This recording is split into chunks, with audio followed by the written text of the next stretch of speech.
ეს არის სრული აბსურდი, რასაც ორი დღეა ვისმენთ. ეს არის ხელისუფლების დაუოკებელი შიშის გამოხატულება და კიდევ ერთხელ დაგვარწმუნა გუშინდელმა დღემ, რომ დიახ, 4 ოქტომბრის ყველაზე მეტად ეშინია რუსულ ხელისუფლებას. 4 ოქტომბრის დაუოკებელი შიში აქვთ მათ, არიან სრულ ისტერიკაში, სრულ პანიკაში, იმიტომ რომ ზუსტად იციან, რომ 4 ოქტომბერს მიიღებენ ქართველი ხალხის რისხვას, იმიტომ რომ მათ ზუსტად იციან, რომ 4 ოქტომბერს არის მათი დასასრულის დღე და შესაბამისად აკეთებენ იმას, რასაც აკეთებენ. გუშინ დააკავეს ლევან ხაბეიშვილი სრულიად აბსურდული ბრალდებით და დღეს მეორე აბსურდი კიდევ დაამატეს.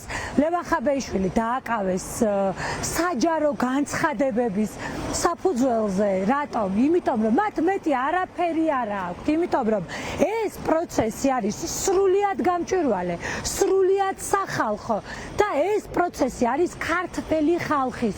სწორედ ამიტომ დააკავეს აი ამ საჯარო განცხადებების საფუძველზე. მათ ზუსტად იციან, კიდევ ვიტყვი, რომ 4 ოქტომბერს მათი განაჩენის დღე არის. შესაბამისად, თავარი არის ერთი, უნდა ვიწამოთ, უნდა დავიჯეროთ, უნდა დავიჭიროთ საქართველოს დროშა ხელში, ჩავჭიდოთ ერთმანეთს ხელი და დიახ, შვიდობიანი რევოლუცია არის გარდაუვალი, ნუ შეგვეშინდება. ნუ დავიხევთ უკანა, მე დარწმუნებული ვარ, რომ არც ერთი მოქალაქე, არც ერთი ის გულანთებული მოქალაქე და ის გულანთებული ქართველი, რომელიც ასე იბრძვის ჩვენი ქვეყნის თავისუფლებისთვის და ჩვენი ქვეყნის რეალურად გადარჩენისთვის. სოფო, ერთი კითხვა მინდა დაგისვათ, როცა ლევან ხაბეიშვილი დავავიწყდეს, რომ მათ გონიათ, რომ აი ლევან ხაბეიშვილის, მურთაზოდე ლავასი და სხვა დანარჩენი, რა ვიცი, მე დარწმუნებული ვარ, დაჭერების სერია არ გაჩერდება, იმიტომ რომ დაუოკებელი შიში აქვთ მათ. თითოეულ დაჭერილზე მიიღებენ გაცილებით უფრო მეტ გაბრაზებულ მოქალაქეს, იმიტომ რომ ძალიან მარტივად შემიძლია ამის მაგალითი მოგიყვანოთ.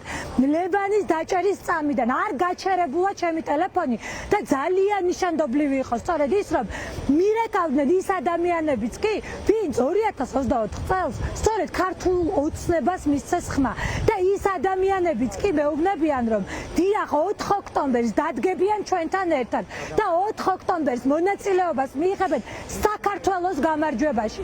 თუ ერთ ლევან ხაბეიშვილს შეეძლო მშვიდობიანი რევოლუციის მოხდენა და ფაქტია, რომ შეეძლო, ხო და აი ამ შიშის გამო დააკავეს.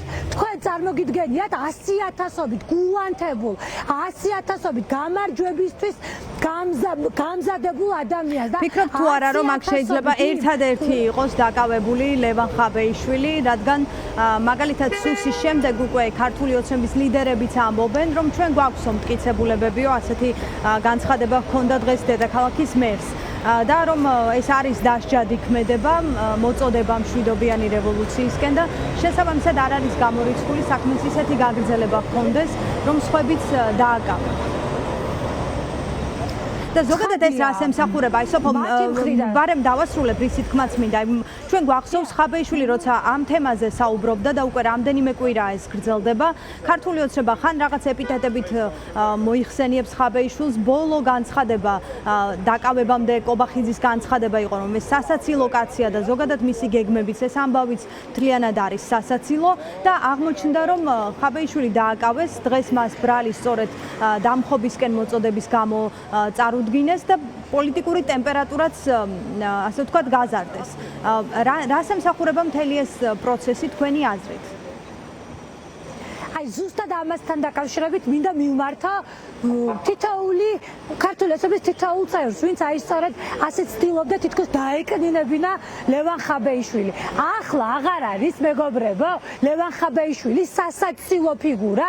ახლა აღარ არის ანიტა, როდესაც დაინახეთ, რომ შეგეშინდათ, იმიტომ რომ ზუსტად იცით, რომ აუცილებლად დადგება 4 ოქტომბერს თქვენი დასასრული.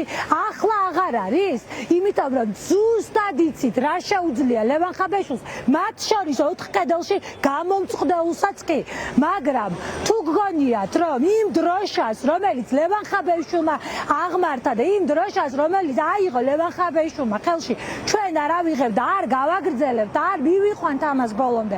ამასაც დაინახავთ 4 ოქტომბერს. რა სიტყვით 4 ოქტომბერს ქუდზე კაცი იქნება რუსთაველზე. აუცილებლად საქართველოს დროშებით ხელში ჩვენ ვიდგებით ერთად, ერთ მუშტად შეკრულები და აუცილებლად დავასრულებთ იმ უსამართლობას, რასაც ყოველდღიურად ვუყურებთ. აღარასოდეს ეყოლება საქართველოს სინდისის პატიმრები, აღარასოდეს იქცევა აი ეს შენობა, რომელსაც სასამართლო ერქვა, აღარასოდეს იქნება ცირკის შენობა და აუცილებლად დაბრუნდება ამ ქვეყანაში სამართალი და აუცილებლად ჩვენი პრობლემური იყო. სოფო, მე მინდა გკითხოთ სახელმწიფო უსაფრთხოების სამსახურში დასმულ კითხვაზე, არა მტკიცებაზე, არამედ კითხვაზე, არსებობს თუ არა კავშირი ლევან ხაბეიშვილის საქმესა და უკრაინის მოქალაქეების საქმეს შორის. ამას იძიებს, იკვლევს უსაფრთხოების სამსახური. ჯერჯერობით ეს რაღაც კავშირის შესახებ მტკიცება არ არსებობს, თუმცა დასმული კითხვაც უკვე მანიპულაციურად ქმნის ასეთ განცდას, რომ ამ კავშირებს შესაძლოა მიადგეს გამოძიება.